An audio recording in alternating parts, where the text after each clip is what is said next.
ಎಲ್ಲರೂ ಹೇಗಿದ್ದೀರಾ? ಚೆನ್ನಾಗಿದ್ದೀರಾ ಅಂತ ಅನ್ಕೋತೀನಿ. ನಾನು ತುಂಬ ಚೆನ್ನಾಗಿದ್ದೀನಿ. ಸಾರಿ, ಇದು ವ್ಲಾಗ್ ಹಾಕೋದು, ಮಿನಿ ವ್ಲಾಗ್ ಹಾಕೋದು ಡಿಲೇ ಆಗೋಯಿತು. ಯುಗಾದಿ ಹಬ್ಬದ್ದು ಊರಲ್ಲಿದ್ದೆ ಯುಗಾದಿ ಹಬ್ಬಕ್ಕೆ. ಸೊ ಹಂಗಾಗಿ ಅವತ್ತು ಬೆಳಗ್ಗೆ ಬಾಡೂಟ ಮಾಡ್ತೀವಲ್ಲ, ಹೊಸ್ತೊಡ್ಕೊ ಅಂತ ಅಂತೀವಿ ನಮ್ಮ ಕಡೆ.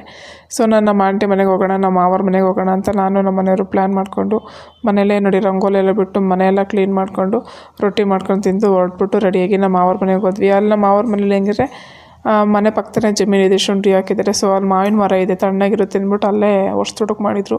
ಚೆನ್ನಾಗಿತ್ತು. ನಾವು ಹೋಗಿ ಜಾಯ್ನ್ ಆದ್ವಿ. ತುಂಬ ದಿವಸ ಆಗಿತ್ತು ಎಲ್ಲರೂ ಒಟ್ಟಿಗೆ ಸೇರಿ ಚೆನ್ನಾಗಿ ಬಾಡೂಟ ಮಾಡಿ ಬಾರಿಸ್ಬಿಟ್ಟು ಅಲ್ಲೇ ಮಾವಿನ ಮರದ ಕೆಳಗಡೆನೇ ಸ್ವಲ್ಪ ಹೊತ್ತು ಸಂಜೆವರೆಗೂ ಈವ್ನಿಂಗ್ವರೆಗೂ ಇದ್ಬಿಟ್ಟು ಅಲ್ಲೇ ಮಲಗಿದ್ದು, ಹರಟೆ ಹೊಡೆದು ಮನೆಗೆ ಹೋದ್ವಿ. ಅಲ್ಲೇ ಪಕ್ಕದಲ್ಲೇ ಮನೆ ಇರೋದು, ತುಂಬ ದೂರ ಏನಿಲ್ಲ. ತುಂಬ ಇಷ್ಟ ಆಯಿತು ನನಗಂತೂ ಈ ವ್ಲಾಗು. ನಿಮಗೂ ಇಷ್ಟ ಆಗುತ್ತೆ ಅಂತ ಅನ್ಕೋತೀನಿ. ಅಲ್ಲೇ ಮಾವಿನಕಾಯಿ ತಿನ್ಕೊಂಡು ಜ್ಯೂಸ್ ಕುಡ್ಕೊಂಡು ಅಲ್ಲೇ ಇದ್ವಿ ನಾವು. ಚೆನ್ನಾಗಿತ್ತು, ಇಷ್ಟ ಆಯಿತು. ಓಕೆ, ಮಿನಿ ವ್ಲಾಗ್ ನಿಮಗೆ ಇಷ್ಟ ಆಯಿತು ಅಂತ ಅಂದ್ಕೊಂಡ್ರೆ ಒಂದು ಸಬ್ಸ್ಕ್ರೈಬ್ ಮಾಡಿ, ಒಂದು ಲೈಕ್ ಕೊಡಿ. Okay, next